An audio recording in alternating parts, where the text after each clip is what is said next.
yang kita kuasai secara penuh adalah ikhtiar kita. Nah, waktu saya memulai jauh sebelum menjadi pengusaha,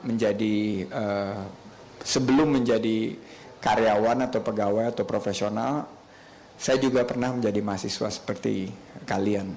Nah, saya belajar gitu, benang merah apa setelah sekarang yang mendefinisikan kerja keras. Nah, kerja keras itu adalah disiplin waktu. Dulu waktu saya jadi mahasiswa, itu kalau masuk kelas, saya salah satu yang paling pertama ada duduk di paling depan. Dan ini sudah menjadi kebiasaan saya. Ibu saya dulu mendidik keras. Dan kemarin mama ke rumah, terus kita bercanda karena Afiliani di sebuah show-nya Afiliani View mewawancarai saya. Dia tanya, bagaimana sih ibu mendidik dulu? Min Uno tuh mendidik Sandi Uno seperti apa? Saya bilang nggak bisa dijelaskan sekarang. Kenapa? Karena kalau dijelaskan sekarang itu masuknya ke kategori KDRT. Loh bener. Jadi dulu di zaman saya itu disabet pakai sabuk itu udah menjadi sarapan yang rutin. Jadi ini saya jarang cerita karena sekarang konteksnya sudah jauh berbeda. Tapi dulu bangun pagi, kalau nggak bangun paginya tepat waktu, itu udah pasti ada suatu hukumannya gitu. Nilai jelek yang didapat di sekolah itu harus pasti kena ganjarannya, hukumannya gitu. Nah, karena dididik secara keras, itu langsung merefleksikan kepada saya bahwa disiplin itu adalah kunci dan tidak pernah ada kompromi. Jadi disiplin terhadap diri sendiri, disiplin terhadap waktu, disiplin terhadap kualitas kerja itu adalah suatu hal yang utama. Kalau mengerjakan sesuatu itu saya nggak pernah sekali buat terus langsung kumpulin. Diperiksa berkali-kali itu karena itu juga didikan daripada ibu. Bahwa hasil yang kerja yang diberikan itu harus sesempurna mungkin. Karena kenapa? Balik lagi. Hasil yang tentukan adalah orang lain atau hasil utama itu yang ditentukan adalah Allah Subhanahu wa taala. Tapi ikhtiar itu kita yang tentukan sendiri. Yang kita kontrol itu adalah kerja keras kita, ikhtiar kita. Nah ini yang saya ingin share bahwa mumpung masih muda-muda, dalam mengerjakan sesuatu itu harus 100%. Nggak boleh setengah-setengah. Dan kita harus punya prioritas apa yang kita mau kerjakan. Nah, kerja keras itu adalah seluruh dasar daripada usaha kita. There is no shortcut to success. Banyak yang cerita mengenai kesuksesan yang fenomenal. Bukan hanya pengusaha, tapi politisi dan lain-lain. Tapi yang paling denominator atau titik persamaan daripada orang-orang sukses itu adalah etos kerjanya terhadap kerja keras itu. Saya waktu terus menjadi pegawai kan, lulus sekolah, tiap waktu dulu setiap sekolah itu kalau Sabtu Minggu teman-teman banyak di tempat saya itu, saya ingat sekali gitu.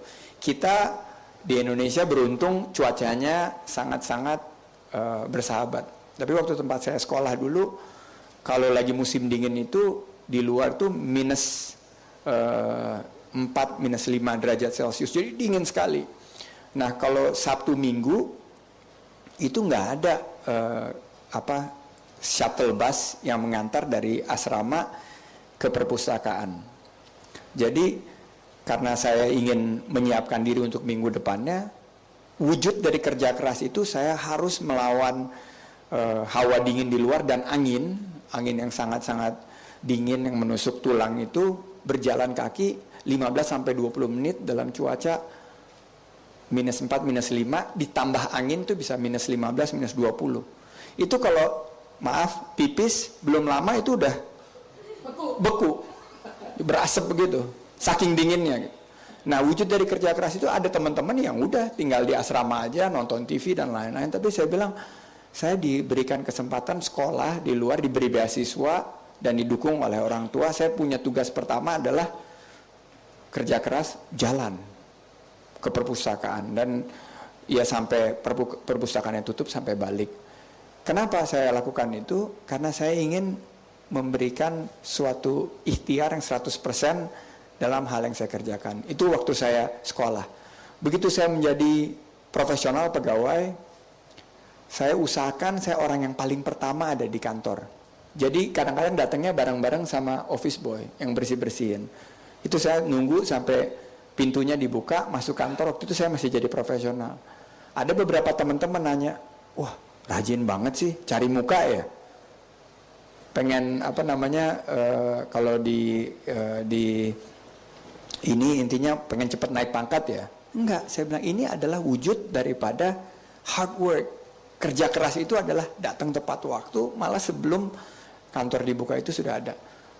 Kerja seefisien mungkin dan kadang-kadang pulangnya itu lebih lama juga dan sama-sama balik lagi dengan security yang mengunci pintu.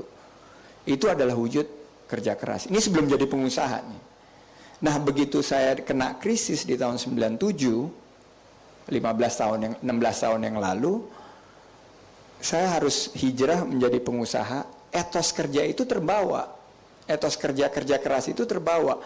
Jadi waktu menjadi pengusaha, saya ngelihat rekan-rekan pengusaha yang lain yang datangnya jam 10, jam 11, saya jenggah gitu. Karena kebiasaan saya sebagai profesional kerja harus yang paling pertama di kantor dan paling terakhir di kantor.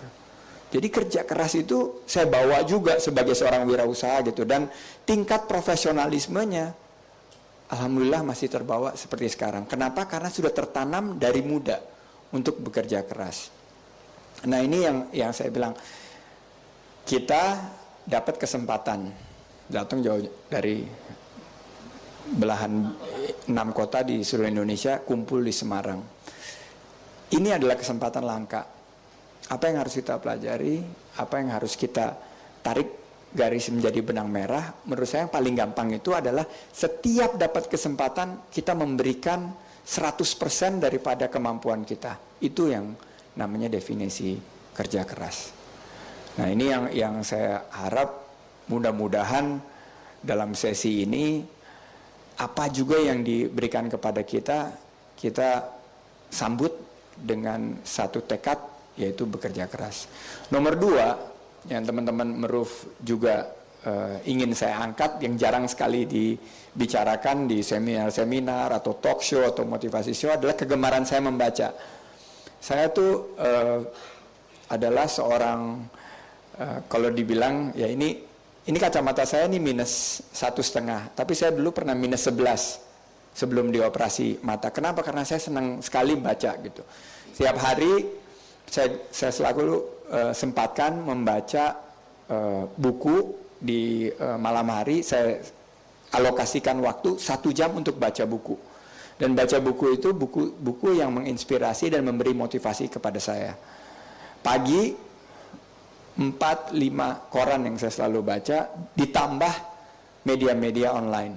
Jadi teman-teman di kantor itu bilang, Sandi ini tong sampahnya informasi. Jadi informasi dari manapun saya serap gitu. Semua email saya baca, semua surat yang datang saya baca. Jadi saya itu menggemari membaca itu dari kecil juga. Dan buku-buku yang saya baca itu mulai dari buku-buku cerita sampai buku-buku textbook dan lain-lain, itu semua saya kumpulkan sampai sekarang gitu loh.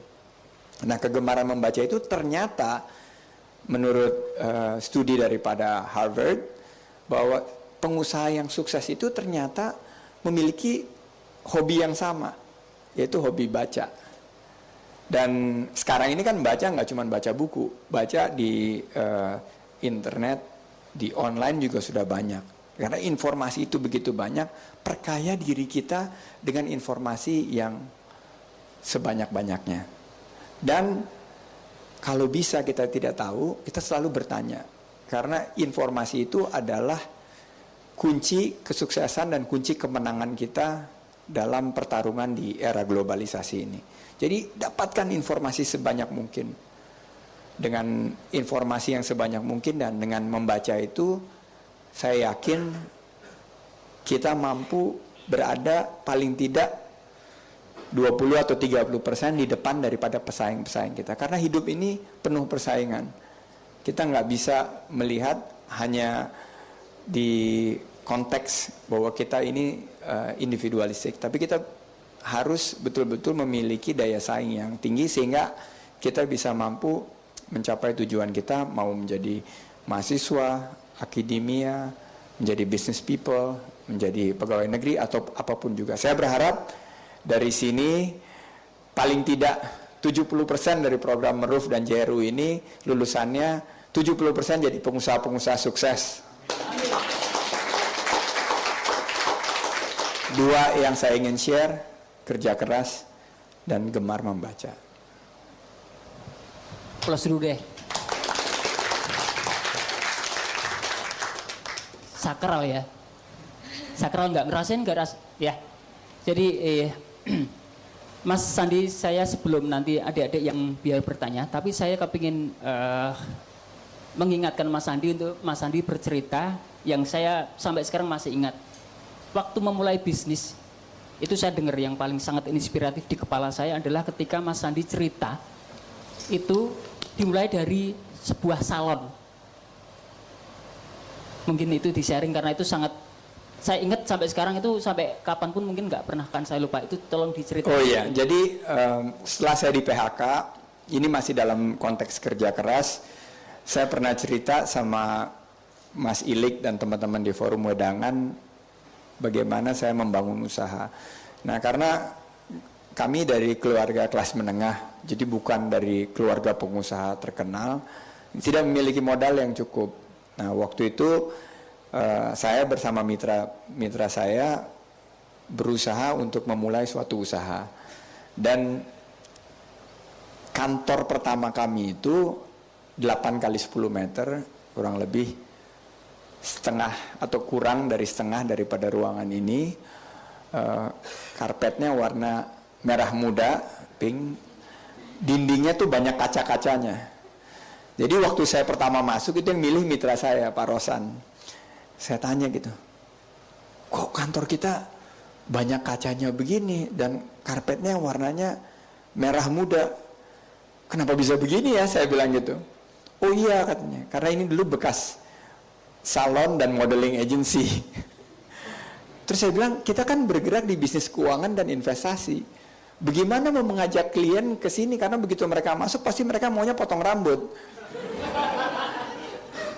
Akhirnya kita putar pikiran. Akhirnya ya udah, kita di sini untuk tempat kerja dan untuk menyusun laporan, menyusun proposal. Tapi kalau bertemu klien itu kita ketemunya di hotel, di lobi atau di kantor mereka.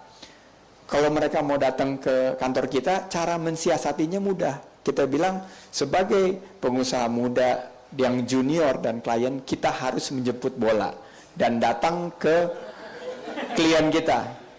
Padahal alasan aslinya karena kita nggak mau klien kita datang, terus akhirnya langsung nggak jadi meng-hire kita atau nggak jadi menyewa layanan kita karena langsung pulang seperti itu. Jadi ini adalah cikal bakal saya memulai usaha. 3 orang waktu itu, ada satu asisten kita berdua, kita ngetik sendiri, kita ngeprint sendiri, masukin, bawa kurir ke proposal kepada para klien-klien tersebut. Dan kalau misalnya nunggu janji bertemu itu sampai 3 jam di depan kantor daripada tanpa harus ya menurut saya waktu itu sebagai seorang pengusaha pemula nggak boleh ada gengsinya kan. Jadi kita nunggu di depan sama-sama penunggu-penunggu lain dan pada akhirnya ya kita menggunakan kesempatan yang diberikan kepada kita dengan kesungguhan. Jadi setiap ada peluang itu kita menabraknya dengan kesungguhan. Nah, dalam suatu konteks sebagai seorang entrepreneur, tidak boleh kita pernah menyia-nyiakan satupun peluang juga. Karena yang saya belajar bahwa peluang dan kesempatan itu hanya datang sekali. Dia nggak datang 2 kali.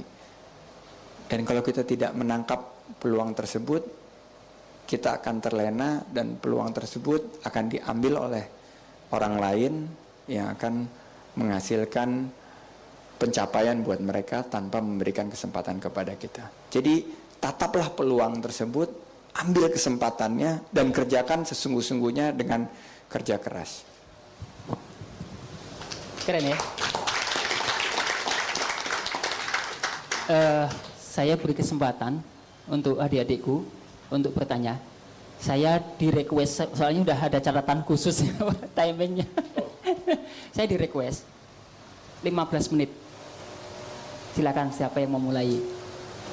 Lepasin aja apa yang mau ditanyakan, lepas semua nggak masalah. Satu-satu atau? Silakan. Satu-satu aja saya jawab. Ya, Assalamualaikum warahmatullahi wabarakatuh. Waalaikumsalam warahmatullahi. Nama saya Irfan dari Bandung, Mas ya. Distribusi kaos kaki, Mas. Oh, alhamdulillah. Ya, alhamdulillah.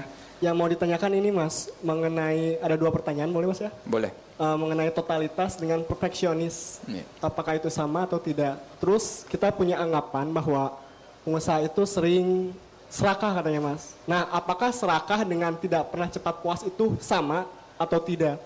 Terima kasih. Oke. Jadi gini, ini philosophical sekali pertanyaannya, sangat filosofis gitu, bahwa kerja keras yang saya sampaikan tadi itu, dan ini ada dalam sifat kita sebagai manusia. Manusia itu tugasnya adalah mengejar kesempurnaan. Tapi kesempurnaan itu hanya milik Tuhan. Tidak pernah kesempurnaan itu ada di kita, karena anggapan saya bahwa man proposes, God disposes. Jadi manusia itu berencana dan berusaha dalam hidupnya itu menggapai kesempurnaan. Tapi kesempurnaan itu tidak akan pernah dimiliki oleh manusia. Jadi kesempurnaan itu adalah suatu journey. Ada suatu perjalanan yang harus kita lakukan dengan ikhtiar tadi. Tapi kita tidak pernah akan mencapainya. Nah, oleh karena itu tadi yang saya bilang bahwa dalam satu konteks 4 etos kerja as itu yang terakhir adalah kerja ikhlas. Karena dengan keikhlasan tersebut kita bisa menerima bahwa kita berusaha untuk sempurna, kita memberikan ikhtiar yang sekuat tenaga, kerja keras, kerja cerdas, kerja tuntas, tapi hasilnya itu belum tentu hasil yang sempurna. Sehingga itu akan menjadi suatu sumber kita bersyukur untuk ikhlas diterima. Jadi berbeda sekali perfeksionis dengan berusaha untuk ikhtiar menjadi sempurna. Karena perfeksionis itu adalah orang yang tidak pernah, yang itu nanti pertanyaan yang kedua, bahwa tidak pernah puas terhadap pencapaiannya. Sedangkan orang yang bekerja secara ikhlas harus bersyukur. Dia tidak boleh memiliki sifat perfeksionis yang selalu berkonotasi bahwa dia tidak pernah mensyukuri apa yang dia dapatkan. Jadi saya bilang bahwa perfeksionis boleh, tapi dalam konteks bahwa dia kerja secara tuntas mencoba mencapai kesempurnaan tersebut. Tapi hasilnya kita harus tahu sebagai manusia, kita berencana, kita berusaha, tapi tentunya hasilnya akan ditentukan oleh Tuhan yang Maha Kuasa. Nah, pertanyaan yang kedua adalah apakah kita sifat yang kedua itu menurut saya tidak pernah puas dan mungkin ada kesan tamak ya. Nah, sebagai seorang yang diberikan peluang, kita harus berusaha kerja keras tanpa menghadirkan suatu sifat yang disebut sebagai greedy atau sebagai orang yang tamak gitu. Bagaimana caranya? Nah, kalau kita memiliki kerja yang etos kerja tadi, kerja keras, kerja cerdas, kerja tuntas, dan kerja ikhlas, kita tidak akan mungkin menghadirkan suatu sifat yang cepat puas, karena sesuatu yang cepat puas itu tidak akan tuntas. Sesuatu yang cepat puas itu tidak akan menghasilkan kerja yang sesuai dengan kemampuan kita. Kunci kita adalah menyetarakan antara potensi dan realisasi. Potensi, realisasi dengan kerja tuntas. Kalau kita cepat puas, kita tidak akan pernah mencapai ke arah situ. Nah, jadi saya bilang bahwa kita harus ulet, pantang menyerah, tahan banting. Ini Mas Ilik, saya ingin cerita contoh orang yang tahan banting dan sangat-sangat ulet. Tepuk tangan dulu Pak Ilik. Cerita yang sangat menyentuh saya, nggak tahu sudah pernah share atau tidak di sini, bahwa pada suatu saat tempat usahanya Pak Ili itu musibah kena terbakar. Untuk orang yang standar dan orang yang normal, keesokan harinya itu kalau kemarinnya habis terbakar, apa coba yang dilakukan? Tutup, terus bebersih, datang ke rumah tetangga atau kerabat, minta bantuan, minta belas kasihan dan lain-lain. Itu yang ukuran yang normal. Tapi yang dilakukan Pak Ilik ini adalah luar biasa dan sangat fenomenal. Dia tetap buka tepat waktu setelah terbakar dan dia melayani seluruh customernya dengan sepenuh tenaga. Salah satunya Pak Soleh di belakang di situ. Salah satu pelanggan. Itu adalah bentuk totalitas yang tadi ditanyakan oleh kawan kita dari Bandung. Iya, Mas.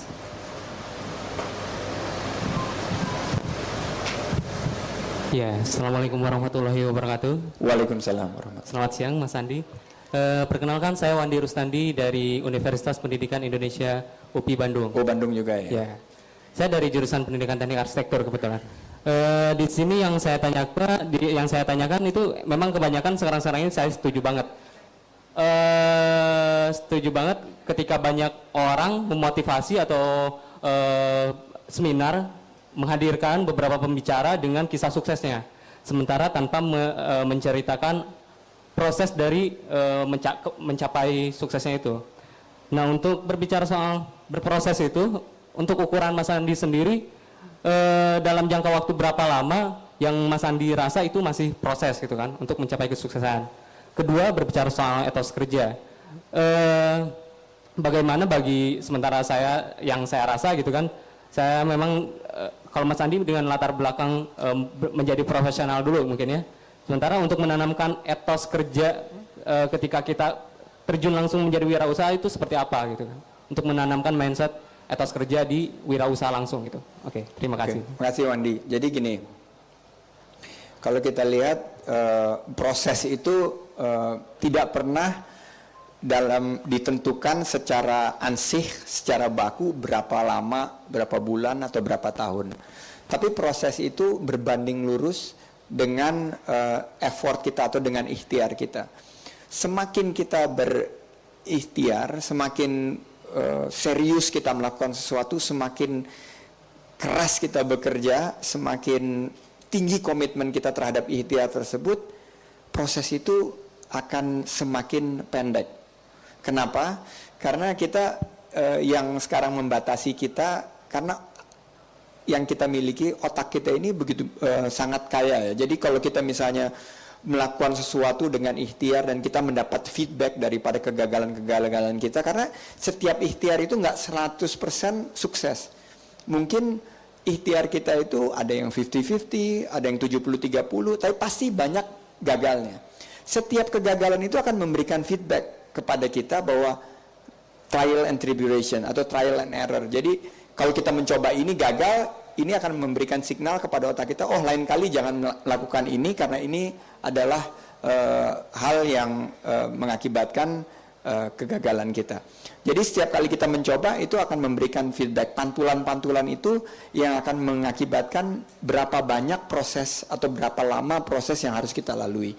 Nah, karena saya ini belajar dari Bu Min Uno, Bu Min Uno juga lulusan UPI kebetulan. Dulu namanya IKIP Bandung.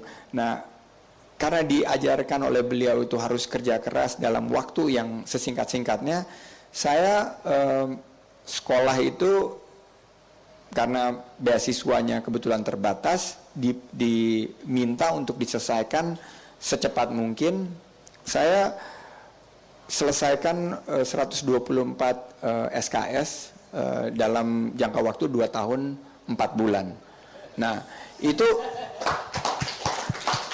diakibatkan karena proses tadi itu. Kalau misalnya kita mengikuti proses yang normal 4 tahun biasanya. Tapi karena kita melakukan sesuatu dengan komitmen tinggi dan nilai pantulan yang itu cepat, kita bisa meningkatkan kemampuan kita untuk belajar. Salah satu yang saya pelajari waktu itu adalah gini, kalau saya ngikutin teman-teman saya baca buku ternyata satu buku yang 300 halaman itu kelarnya dalam waktu 2 minggu misalnya. Tapi ternyata saya research, ada sebuah kelas yaitu speed reading, membaca secara cepat. Dan membaca secara cepat itu ya banyak detailnya, tapi pada intinya dia nggak baca semua line per line. Setiap baris itu tidak dibaca, tapi dia mengambil kata-kata kunci daripada satu halaman. Jadi satu halaman yang biasa kita baca 3 menit, kita bisa selesaikan dalam waktu 1 menit. Nah, dengan kemampuan kita membaca speed reading itu, kemampuan kita mendapat pantulan-pantulan kembali atau feedback daripada proses-proses atau dari ikhtiar kita itu semakin cepat. Makanya kita bisa menyelesaikannya dengan lebih cepat. Nah, kalau kita memiliki tools yang kita sebut sebagai etos kerja as yang kedua, yaitu kerja cerdas, kita akan mampu merekayasa agar proses tersebut tidak terlalu lama. Jadi Wandi, gunakan kesempatan, coba cari kesempatan bagaimanapun juga sehingga kita bisa memproses dengan cepat dan dengan seefisien dan seefektif mungkin. Tapi ada satu hal yang saya ingin share ya. Mungkin sering dengar sering melihat film atau tayangan di televisi seperti Indonesian Idol, Voice dan lain-lain. Itu kan kelihatannya ada kecenderungan bahwa seorang sukses itu dalam proses yang sangat instan. Sebagai seorang pengusaha, ini pertanyaan yang nomor 2-nya, tidak ada yang instan. Semuanya itu melalui jatuh bangun, melalui kegagalan, melalui suatu kalau dalam pengusaha itu sebagai seorang pengusaha pasti merasakan menyerempet resiko dan kepailitan, pasti selalu nggak bisa bayar tagihan listrik atau nggak bisa bayar tagihan sewa kantor dan lain-lain. Jadi itu adalah bagian daripada proses tersebut. Nah, saya ingin sampaikan sebagai seorang entrepreneur, kuncinya adalah entrepreneurship itu bukan profesi, tapi entrepreneurship itu adalah mindset. Kita harus memiliki mindset seorang entrepreneur. Apa mindset seorang entrepreneur? Tahan banting, tidak pernah puas, jujur, ulet, amanah, tidak pernah give up, tidak pernah menyerah, dan selalu berpikiran positif, optimis, konstruktif.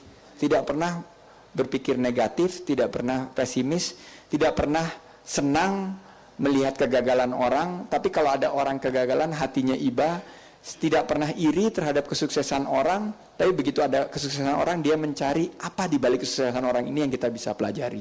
Nah, dengan etos kerja dan mindset entrepreneurship yang tadi saya sudah share, kita akan mampu mensiasati beberapa cobaan yang kita hadapi di dunia ini. Percaya.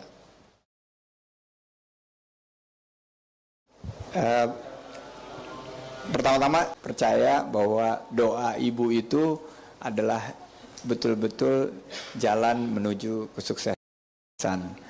Itu saya percaya banget, dan saya setiap minggu di antara kesibukan saya punya skala prioritas gitu. Prioritas pertama, ini yang paling mudah gitu kan, bagaimana Sandi membagi waktu. Kan 24 jam sama banyak tugas-tugas di kantor, banyak tugas-tugas yang lain. Bagaimana cara membagi tugas? Paling mudah adalah membagi tugas dengan skala prioritas. 1 adalah kewajiban kita kepada Yang Maha Kuasa, kepada alam semesta, yaitu ibadah. Itu prioritas nomor 1. Nomor 2 adalah prioritas kepada keluarga. Sebelum tugas kita di kantor maupun di organisasi maupun yang lain-lain, tugas yang kedua adalah bagaimana kita menjalankan tugas kita sebagai bagian elemen terkecil daripada ekosistem kita, itu keluarga. Jadi tugas saya kepada anak-anak, kepada istri, kepada orang tua itu mendalui dari skala prioritas terhadap tugas usaha saya, bisnis saya maupun organisasi yang lain. Itu kalau kita memiliki skala prioritas tersebut, insya Allah kita memiliki yang saya sebutkan adalah hubungan yang secara kualitas, walaupun dilihat daripada mungkin menit atau detik dari hubungan interaksi saya dengan ibu saya, dengan istri dan anak-anak maupun saudara-saudara saya itu nggak sebanyak dengan mungkin kawan-kawan yang lain, tapi intensitas dan kualitas daripada interaksi saya sama keluarga itu saya jaga betul gitu. Bahwa kalau kita misalnya bertemu sama orang tua itu komunikasi dua arah itu harus jalan. Jadi saya tanya, ibu bagaimana? Jadi mungkin bukan hanya basa-basi datang terus store muka seperti itu, tapi benar-benar terjadi diskusi gitu.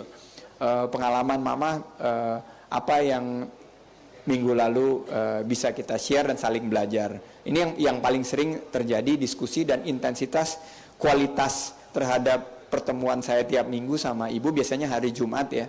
Saya datang ke rumah ibu itu selalu berjalan, dan ibu komunikasi itu nggak pernah putus. Sekarang apalagi udah ada SMS, ada BBM, ada email, ada komunikasi online. Alhamdulillah silaturahim itu tidak pernah terputus. Dan menurut saya kunci kesuksesan seorang pengusaha itu adalah bagaimana dia mengelola keluarganya. Kalau dia keluarganya aja dia nggak bisa kelola, bagaimana dia mengelola usahanya gitu. Jadi saya selalu kalau meneliti calon mitra saya, kalau kita berinvestasi dan lain-lain, selalu poin pertama yang saya gunakan sebagai parameter atau reference adalah bagaimana keluarga, hubungan dia dengan keluarganya. Jadi itu yang keharmonisan tersebut yang menurut saya adalah tanpa kompromi, karena at the end of the day, di ujung-ujungnya yang paling matter, saya pernah bangkrut, yang membantu saya itu nggak ada teman-teman, yang bantu itu keluarga gitu. Saya ingat banget waktu saya di PHK bangkrut dari Singapura, itu saya dianggap seperti orang yang memiliki penyakit kusta gitu. Teman-teman nggak ada yang mau deket sama saya. Saya balik tinggal di rumah orang tua saya, ibu saya masukin amplop tiap hari kalau saya lagi berusaha cari klien dan lain-lain, karena dia tahu bahwa saya nggak punya uang gitu. Kalau bukan keluarga yang memberikan seperti itu, nggak ada. Karena teman is teman, tapi banyak teman yang ya walaupun dia baik sama kita, tapi pada akhirnya teman itu yang kita sebut sebagai fair weather friend. Jadi gini, kalau musimnya bagus saja dia menjadi teman kita, tapi yang selalu menjadi konstan itu adalah keluarga, dan keluarga itu adalah ring pertama kita. Kesuksesan kita mau menjadi apapun juga pasti bergantung dengan hubungan kita dengan keluarga. Jadi salam sama ibu, dan mudah-mudahan kualitas hubungan sama ibu tetap baik sampai akhir zaman. Amin.